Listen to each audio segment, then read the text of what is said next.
Welcome to the only daily podcast focusing on compliance news of the day. Each morning, start your day with a cup of coffee and Tom Fox, the voice of compliance, to hear about 4 of the top compliance, corruption, or leadership stories you will need to start your day.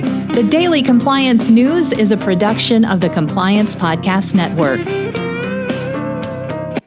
First, a word from our sponsor.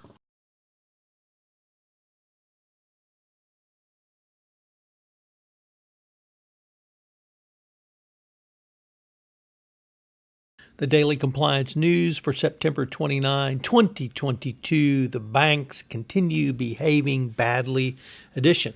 And all our news today comes from the Wall Street Journal Risk and Compliance Daily Report, edited today by David Smagala. 11 of the world's biggest banks, including Bank of America, Barclays, Citigroup, and Goldman Sachs, will collectively pay $1.8 billion in fines to resolve regulatory investigations over their employees' use of messaging apps. The fines underscore the market regulator's stern approach to civil enforcement.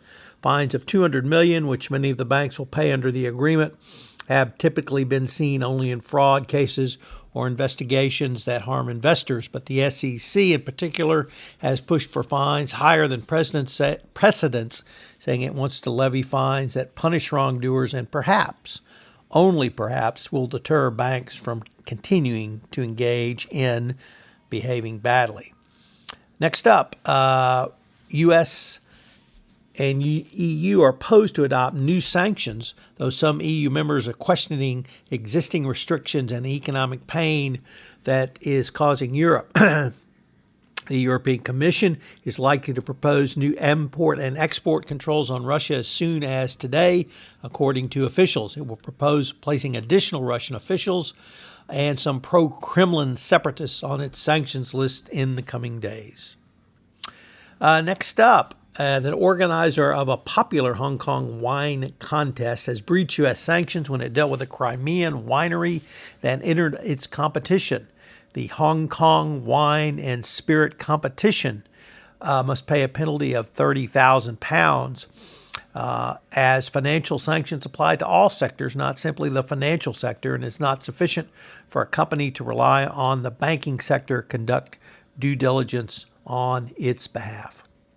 Our final story is about data security, and many marketers are taking note of California's data privacy laws after the state said last month that cosmetics retailer Sephora had agreed to pay $1.2 million in penalties for alleged violations relating to its targeted advertising practices. Many companies affected by the California Consumer Privacy Act did not take significant steps to ensure compliance. But experts said these companies may be in for a rude awakening after January 1, 2023, when the California Privacy Rights Act takes effect and the 30-day cure period previously granted to businesses disappears.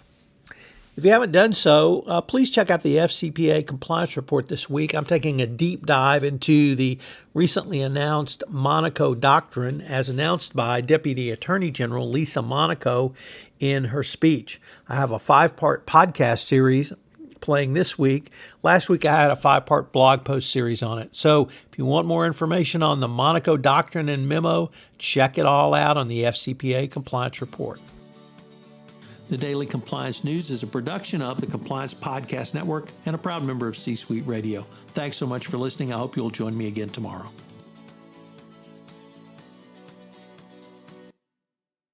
This podcast is a part of the C-Suite Radio Network. For more top business podcasts, visit c-suiteradio.com.